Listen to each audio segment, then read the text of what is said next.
Hello everyone, आप देख रहे हैं न्यूज़ोपीडिया। अगर मैं आपसे पूछूं कि दिन और रात में सबसे बड़ा अंतर क्या है, तो आप क्या कहेंगे? ज्यादातर लोगों का जवाब होगा रोशनी का अंतर।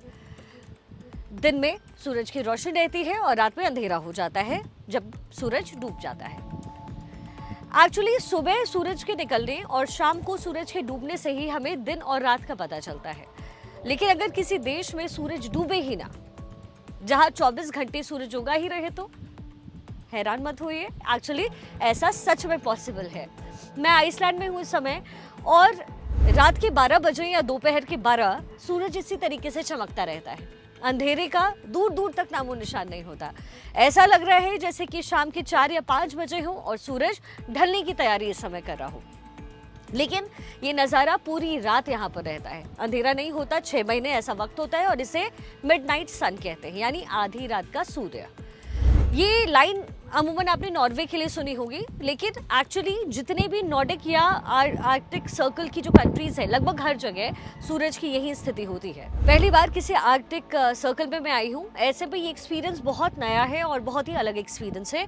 बीते 4-5 दिनों से मैं यहाँ हूँ, लेकिन एक भी दिन ना सूरज डूबा और ना ही वैसे अंधेरी रात दिखी जैसे कि इंडिया में अमूमन होता है। यकीन मानिए कि अगर मैं टाइम ना देखूं तो मुझे रात दिन का भी अंतर पता नहीं चलेगा। यही यहाँ का अजूबा है, जो कि इंडिया में होता ये है कि गर्मी है तो दिन थोड़े लंबे हो जाते हैं और रातें छोटी हो जाती हैं। इस वक्त इंडिया में सूरज आमतौर पर 6 से 7 बजे तक रहता है। इन सर्दियों में वही सर्दियों में 5 बजे डूब जाता है, यानी थोड़ा बहुत ऊपर नीचे तो चलता है। लेकिन ऐसा नहीं होता है कि सूरज डूबे ही ना, 24 घंटे उगा ही रहे। लेकिन यहाँ पर ऐसा ही है। अब जरा आप सोचिए कि ऐसा होता क्यों है। दरअसल इसका जवाब इन देशों के नाम में छुपा हुआ है। ये सभी नॉर्डिक या आर्कटिक सर्कल के देश हैं, जो कि अटलांटिक सर्कल पर या उसके करीब में मौजूद हैं, और इनकी स्थिति की वजह से ही यहाँ पर ये घटना देखने को मिलती है। क्योंकि उत्तरी ध्रुव के पास, जिसे नॉर्दर्न पोल कहते हैं, वहाँ पर जितने भी देश हैं, जितनी भी जगह है, वहाँ सूर्य सन कभी भी क्षितिज से नीचे नहीं जा पाता है और 24 घंटे सूरज उगा हुआ दिखता है।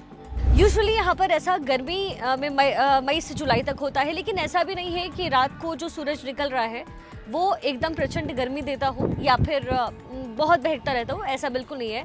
रात में सूरज की रोशनी रहती है, लेकिन बहुत धीरे धीरे होती है, मध्यम होती है, और शाम जैसा अनुभव होता है। अब ये समझते हैं दिन और रात होता कैसे है। एक्चुअली जो हमारी अर्थ है वो सन के चारों ओर चक्कर लगाता है, सबको पता है, और इसीलिए हमें अलग अलग तरह के मौसम फील होते हैं। चूँकि जो पृथ्वी की दूरी है वो पृथ्वी की जो दूरी है वो बदलती रहती है। सूरज का चक्कर काटते हुए भी पृथ्वी, हमारा जो अर्थ है, अपने एक्सिस पर घूमता रहता है, चक्कर काटता रहता है, और इसलिए हमें दिन और रात का अनुभव होता है। क्योंकि जब पृथ्वी घूमती है तो इसका एक हिस्सा, एक पोल सूरज के सामने होता है, और जो हिस्सा सूरज के सामने होता है वहाँ पर होता है दिन, और जो दूसरा हिस्सा होता है, डार्कर साइड होता है, वहाँ होता है अंधेरा। और यही दिन रात का कॉन्सेप्ट है।